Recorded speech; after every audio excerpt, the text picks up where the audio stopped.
Hey guys, Logan here, and if you're new, yes, that thumbnail and title is correct. I am trying to build myself a motorcycle engine completely from scratch. Now, in the last video, I designed a camshaft, and pretty much we're going to turn that CAD file into reality. And first things first, we're going to crank up that 3D printer and print out a camshaft.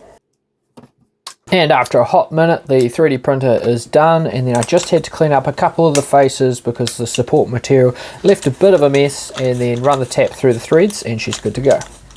And a couple hours later, we have ourselves a plastic camshaft, and man, it would be cool if this is how light I could actually make this part, but unfortunately that's not reality. So it should hopefully fit the sprocket on here like that. Yep, lines up and it's nice and central.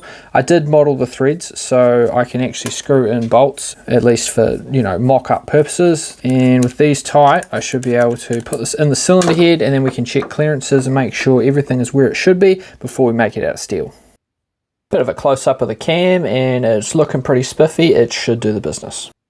The next thing on the list to fit this camshaft in the cylinder head is we actually need to take the head over to the milling machine, and we need to line bore these holes to fit the cam.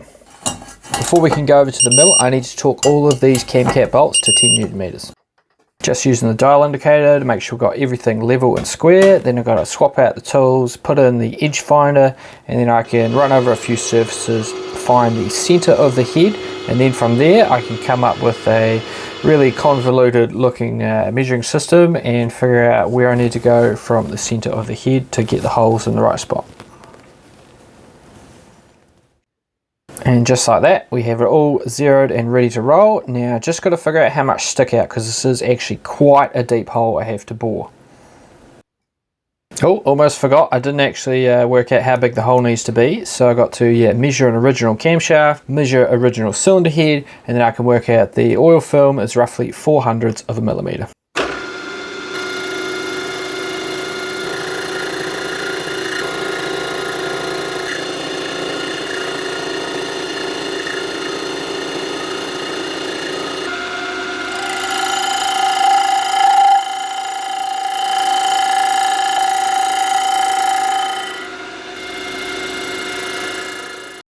The finish isn't looking too bad, but I think we can do better, so let's try it with a bit of WD naughty.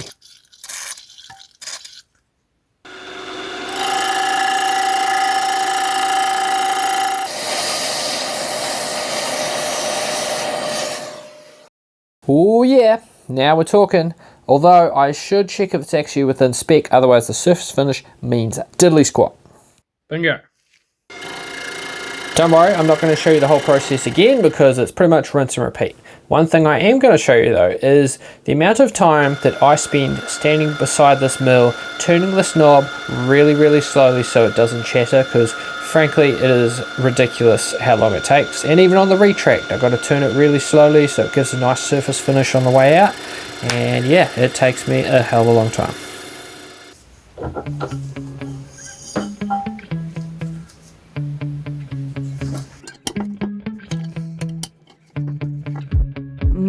Yeah. Now every single edge needs a quick deburr.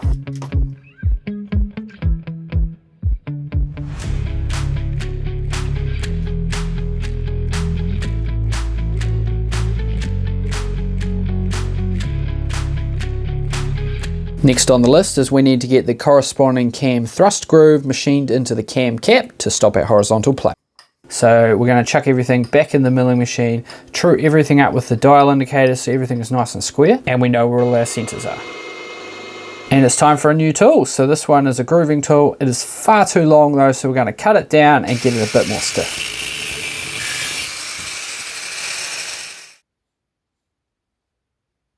And there we are ready to cut, and I just cannot shake the feeling that something's going to go wrong. I've like triple, quadruple checked everything. It's all ready to go and squared up, so fingers crossed. You can't have too much lube.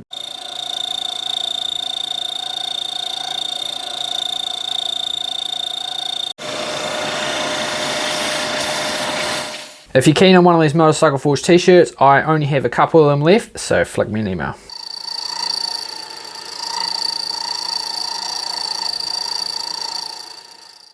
I worried too much. That was a piece of cake.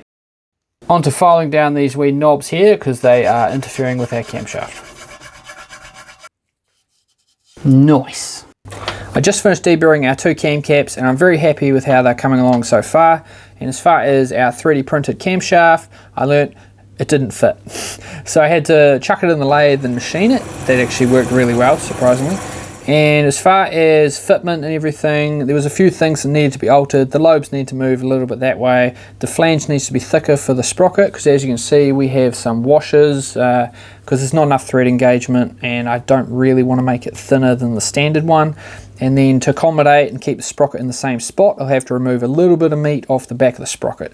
But apart from that, everything was pretty good. So I think I've learned everything that I need to actually make this out of steel. So I'm going to go cut some stock and head over to the lathe.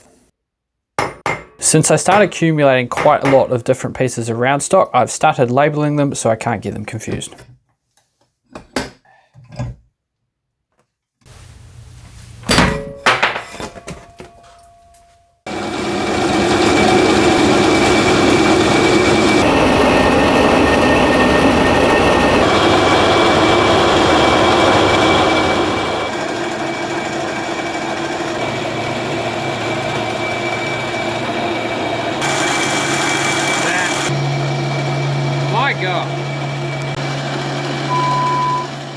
I'm sure that there is a way to get this material to make some nice chips, but for the life of me, I've tried a million combinations and all it makes is spaghetti. Before I get too carried away, I'm going to grab all of my measurements off the CAD software, put them in my book with a quick diagram, and that will save me a hell of a lot of time walking between the lathe and the computer.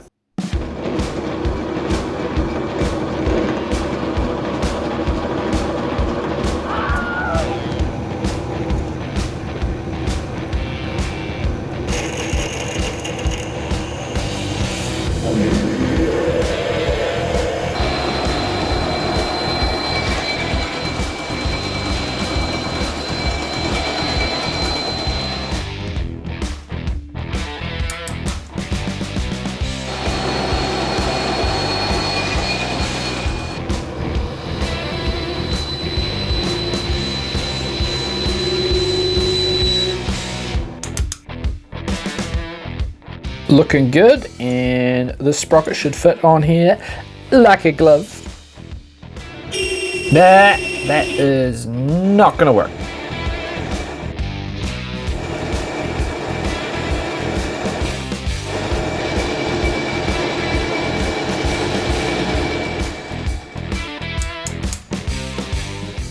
Pretty close to what I'm looking for, 43 mil.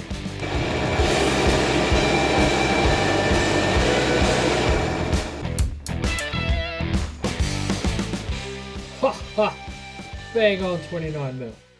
I'm getting good at this. What do you reckon, Foreman? Time to go to bed? Yeah, it's time to go to bed, isn't it?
I was wondering where all that went.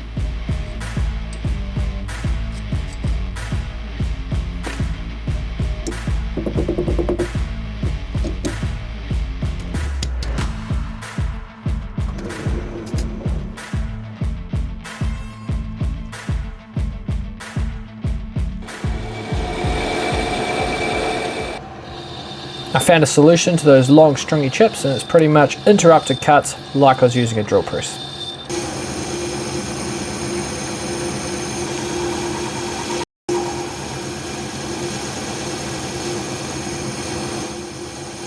I I nearly overshot my target diameter on this roughing because I was sort of getting excited. I was nearly done, and that just shows you've got to measure 3 times, cut once.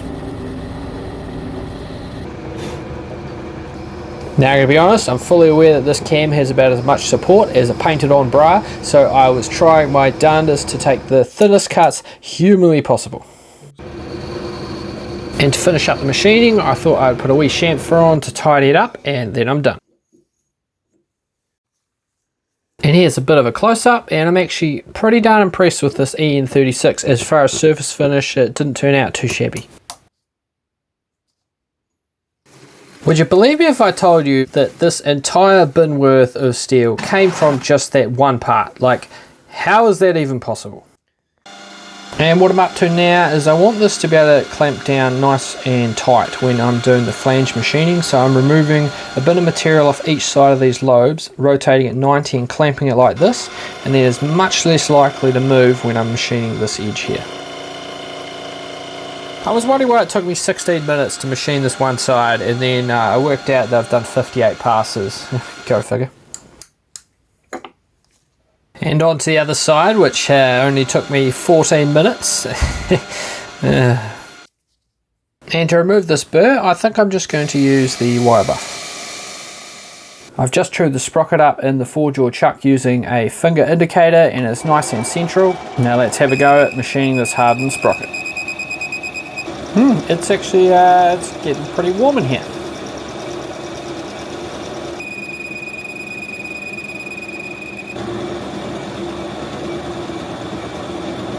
Okay, no, that's too hot, too hot.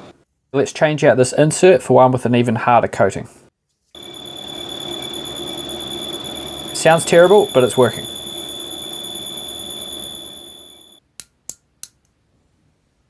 Back from the lathe where I machined down the sprocket, and we managed to cut through that case hardening. Not too bad, pretty confident I can do that on the actual sprockets, no problem. I do think there's probably a better way where I'm not going to have molten sparks flying at me, so I'll have to do some research into that.